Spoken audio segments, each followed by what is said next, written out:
आदिदेव नमस्तुभ्यं प्रसीद मम भास्कर दिवाकर नमस्तुभ्यं प्रभाकर नमोस्तुते सप्तास्वरथमारूढं प्रचण्डं कश्यपात्मजं श्वेतपद्मधरं देवं तं सूर्यं प्रणमाम्यहम् लोहितं रथमारूढं सर्वलोकपितामहं महापापहरं देवं तं सूर्यं प्रणमाम्यहम् त्रैगुण्यं च महासूरं ब्रह्म विष्णु महेश्वरं महापापहरं देवं तं सूर्यं प्रणमाम्यहम् रुहितं तेजसां पुञ्जं वायुमाकाशमेव च प्रभुं च सर्वलोकानां तं सूर्यं प्रणमाम्यहम् बन्दूकपुष्पसङ्कासं हारकुण्डलभूषितम् एकचक्रधरं देवं तं सूर्यं प्रणमाम्यहम् विश्वेशं विश्वकर्तारं महातेजः प्रदीपनं महापापहरं देवं तं सूर्यं प्रणमाम्यहम् तं सूर्यं जगतां नाथं ज्ञानविज्ञानमोक्षदं महापापहरं देवं तं सूर्यं प्रणमाम्यहम् सूर्याष्टकं पठे नित्यं ग्रहपीडा प्रणाशनम् अपुत्रो लभते पुत्रं दरिद्रो धनवान् भवेत् अमिषं मधुपानं च यः करोति रवेर्धिने सप्तजन्म भवेद्रोगी जन्म कर्म दरिद्रता त्रितैलमधुमांसानि हस्त्यजेस्तुरवेर्धिने न व्याधिशोकदारिद्र्यं सूर्यलोकं स गच्छति आदिदेव नमस्तुभ्यं प्रसीद मम भास्कर दिवाकर नमस्तुभ्यं प्रभाकर नमोस्तुते सप्तास्वरथमारूढं प्रचण्डं कश्यपात्मजं श्वेतपद्मधरं देवं तं सूर्यं प्रणमाम्यहम् लोहितं रथमारूढं सर्वलोकपितामहं महापापहरं देवं तं सूर्यं प्रणमाम्यहम् त्रैगुण्यं च महासूरं ब्रह्म विष्णु महेश्वरं महापापहरं देवं तं सूर्यं प्रणमाम्यहम् रुहितं तेजसां पुञ्जं वायुमाकाशमेव च प्रभुं च सर्वलोकानां तं सूर्यं प्रणमाम्यहम् बन्दूकपुष्पसङ्कासं हारकुण्डलभूषितम् एकचक्रधरं देवं तं सूर्यं प्रणमाम्यहम् विश्वेशं विश्वकर्तारं महातेजः प्रदीपनं महापापहरं देवं तं सूर्यं प्रणमाम्यहम् तं सूर्यं जगतां नाथं ज्ञानविज्ञानमोक्षदं महापापहरं देवं तं सूर्यं प्रणमाम्यहम् सूर्याष्टकं पठे नित्यं ग्रहपीडा प्रणाशनम् अपुत्रो लभते पुत्रं दरिद्रो धनवान् भवेत् अमिषं मधुपानं च यः करोति रवेर्धिने सप्तजन्म भवेद्रोगी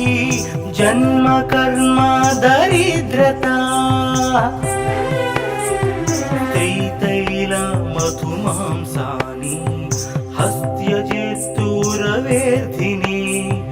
न व्याधिशोकदारिद्र्यं सूर्यलोकं स गच्छति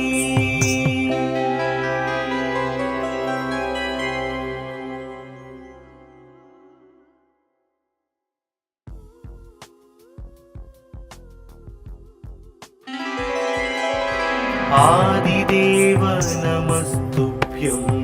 प्रसीद मम भास्कर दिवाकर नमस्तुभ्यं प्रभाकर नमोस्तुते सप्तास्वरथमारूढं प्रचण्डं कश्यपात्मजं श्वेतपद्मधरं देवं तं सूर्यं प्रणमाम्यहम् लोहितं रथमारूढं सर्वलोकपितामहं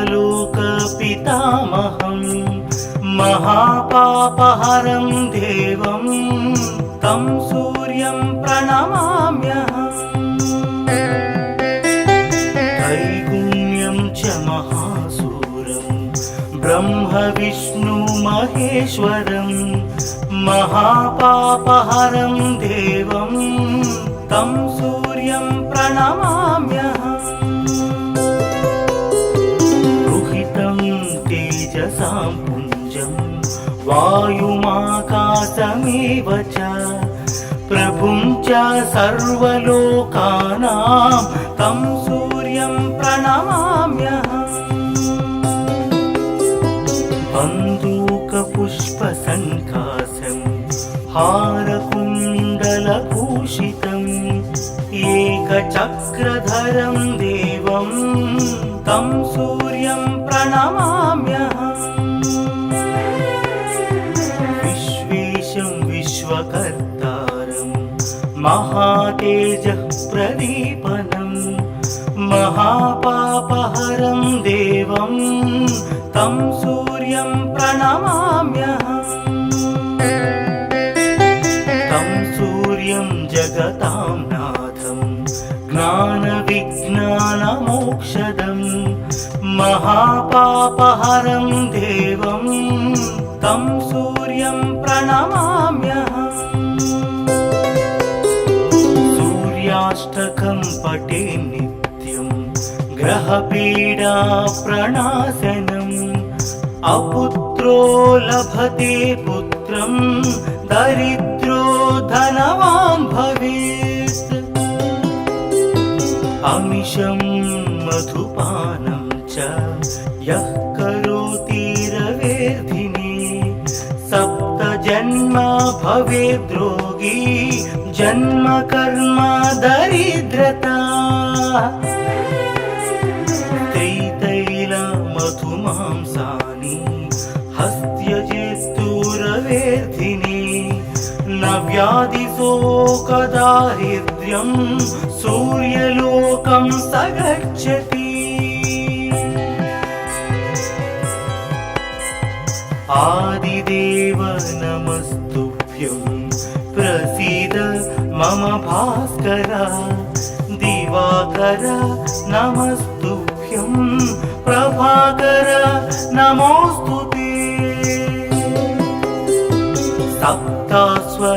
सप्तास्वरथमारूढं प्रचण्डं कश्यपात्मजं श्वेतपद्मधरं देवं तं सूर्यं प्रणमाम्यहम् लोहितं रथमारूढं सर्वलोकपितामहं महापापहरं देवं तं सूर्यं प्रणमाम्यहम् त्रैगुण्यं च महासूरं ब्रह्म विष्णु महेश्वरं महापापहरं देवं तं सूर्यं प्रणमाम्यहम् रुहितं तेजसां पुञ्जं वायुमाकाशमेव च प्रभुं च सर्वलोकानां तं सूर्यं प्रणमाम्यहम् बन्दूकपुष्पसङ्कासं हारकुण्डलभूषितम् एकचक्रधरं देवं तं सूर्यं प्रणमाम्यहम् विश्वेशं विश्वकर्तारं महातेजः प्रदीपनं महापापहरं देवं तं सूर्यं प्रणमाम्यहम् तं सूर्यं जगतां नाथं ज्ञानविज्ञानमोक्षदं महापापहरं देवं तं सूर्यं प्रणमाम्यहम् सूर्याष्टकं पठे नित्यं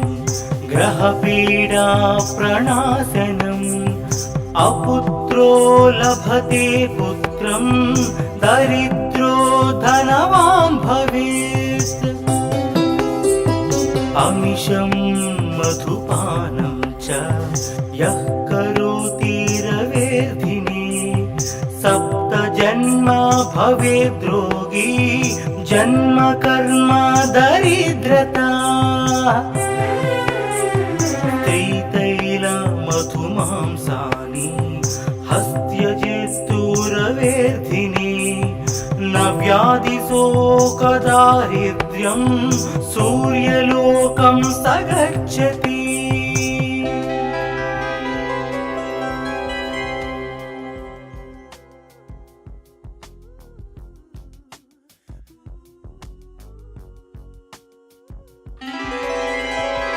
आदिदेव नमस्तुभ्यं प्रसीद मम भास्कर दिवाकर नमस्तुभ्यं प्रभाकर नमोऽस्तुते सप्तास्वरथमारूढं प्रचण्डं कश्यपात्मजं श्वेतपद्मधरं देवं तं सूर्यं प्रणमाम्यहम् लोहितं रथमारूढं सर्वलोकपितामहं महापापहरं देवं तं सूर्यं प्रणमाम्यहम् त्रैगुण्यं च महासूरं ब्रह्म विष्णु महेश्वरं महापापहरं देवं तं सूर्यं प्रणमाम्यहम् रुहितं तेजसां पुञ्जं वायुमाकाशमेव च प्रभुं च सर्वलोकानां तं सूर्यं प्रणमाम्यहम् बन्दूकपुष्पसङ्कासं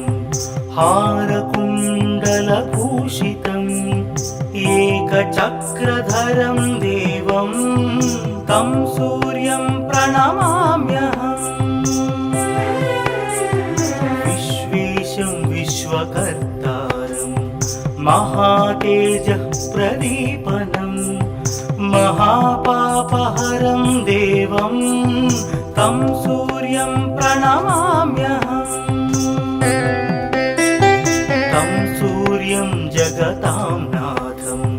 ज्ञानविज्ञानमोक्षदं महापापहरं देवं तं सूर्यं प्रणमाम्यहम् सूर्याष्टकं पठे नित्यं ग्रहपीडा प्रणाशनम् अपुत्रो लभते पुत्रं दरिद्रो धनवान् भवेत् अमिषं मधुपानं च यः करोति रवेर्धिने सप्तजन्म भवेद्रोगी जन्म कर्म दरिद्रता त्रितैलमधुमांसानि हस्त्यजेस्तुरवेर्धिने न व्याधिशोकदारिद्र्यं सूर्यलोकं स गच्छति आदिदेव नमस्तुभ्यं प्रसीद मम भास्कर दिवाकर नमस्तुभ्यं प्रभाकर नमोस्तुते सप्तास्वरथमारूढं प्रचण्डं कश्यपात्मजं श्वेतपद्मधरं देवं तं सूर्यं प्रणमाम्यहम् लोहितं रथमारूढं सर्वलोकपितामहं महापापहरं देवं तं सूर्यं प्रणमाम्यहम् त्रैगुण्यं च महासूरं ब्रह्म विष्णु महेश्वरं महापापहरं देवं तं सूर्यं प्रणमाम्यहम् रुहितं तेजसां पुञ्जं वायुमाकाशमेव च प्रभुं च सर्वलोकानां तं सूर्यं प्रणमाम्यहम् बन्दूकपुष्पसङ्काशं हारकुण्डलभूषितम्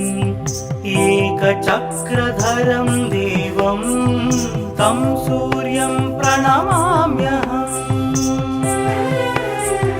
विश्वेशं विश्वकर्तारं महातेजः प्रदीपनं महापापहरं देवं तं सूर्यं प्रणमाम्यहम् तं सूर्यं जगतां नाथं ज्ञानविज्ञानमोक्षदं महापापहरं देवं तं सूर्यं प्रणमाम्यहम् सूर्याष्टकं पठे नित्यं ग्रहपीडा प्रणाशनम् अपुत्रो लभते पुत्रं दरिद्रो धनवान् भवेत् अमिषं मधुपानं च यः करोति रवेर्धिने सप्तजन्म भवेद्रोगी जन्म कर्म दरिद्रता त्रितैलमधुमांसानि हस्त्यजेस्तुरवेर्धिने न व्याधिशोकदारिद्र्यं सूर्यलोकं स गच्छति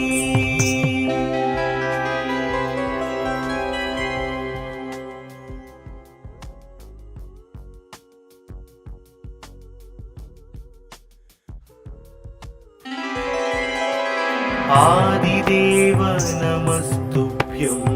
प्रसीद मम भास्कर दिवाकर नमस्तुभ्यं प्रभाकर नमोऽस्तु ते। सप्ताश्वरथमारूढं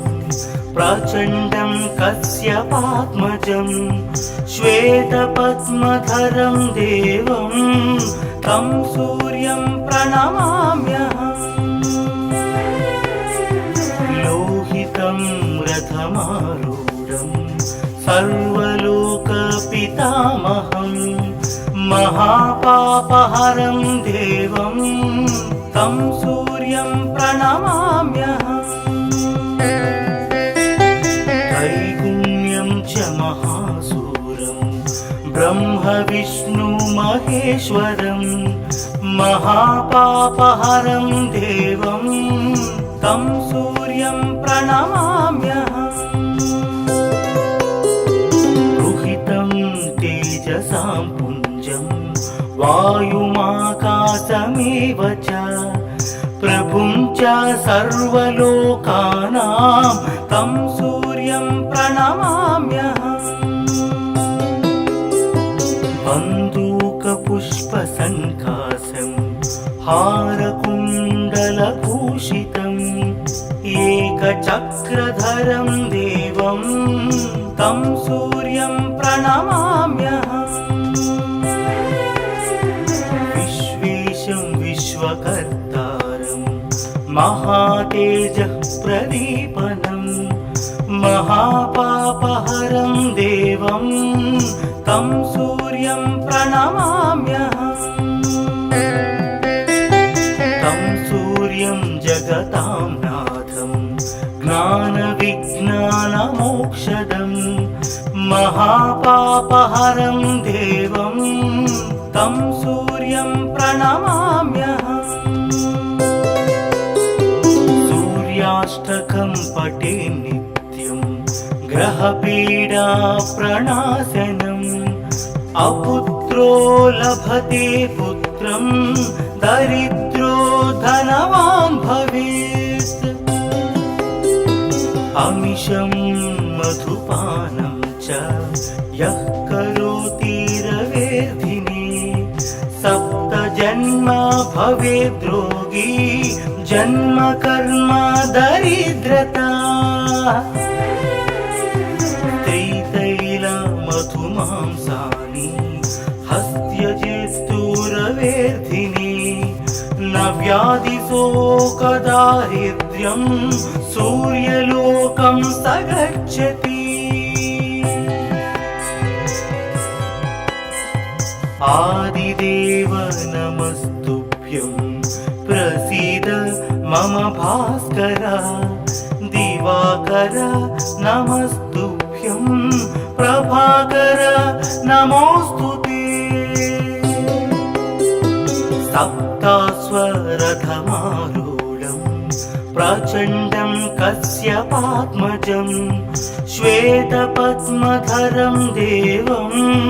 तं सूर्यं प्रणमाम्यहम्। लोहितं रथमारूढं सर्वलोकपितामहं महापापहरं देवं तं सूर्यं प्रणमाम्यहम्। त्रैगुण्यं च महासूरं ब्रह्मविष्णुमहेश्वरं महापापहरं देवं तं सूर्यं प्रणमाम्यहम्।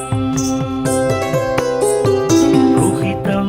तेजसां पुञ्जं वायुमाकाशमेव च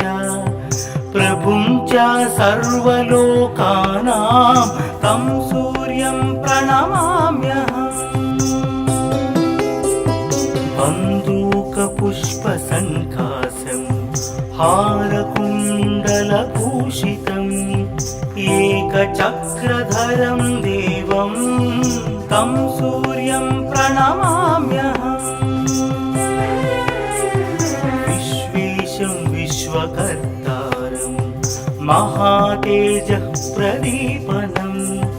महापापहरं देवं तं सूर्यं प्रणमाम्यहम्। नित्यं जगतां नाथं ज्ञानविज्ञानमोक्षदं महापापहरं देवं तं सूर्यं प्रणमाम्यहम्। सूर्याष्टकं पठे नित्यं ग्रहपीडा प्रणाशनम् अपुत्रो लभते पुत्रं दरिद्रो धनवान् भवेत्। अमिषं मधुपानं च यः करोति रवेर्धिने सप्तजन्म भवेद्रोगी जन्म कर्म दरिद्रता।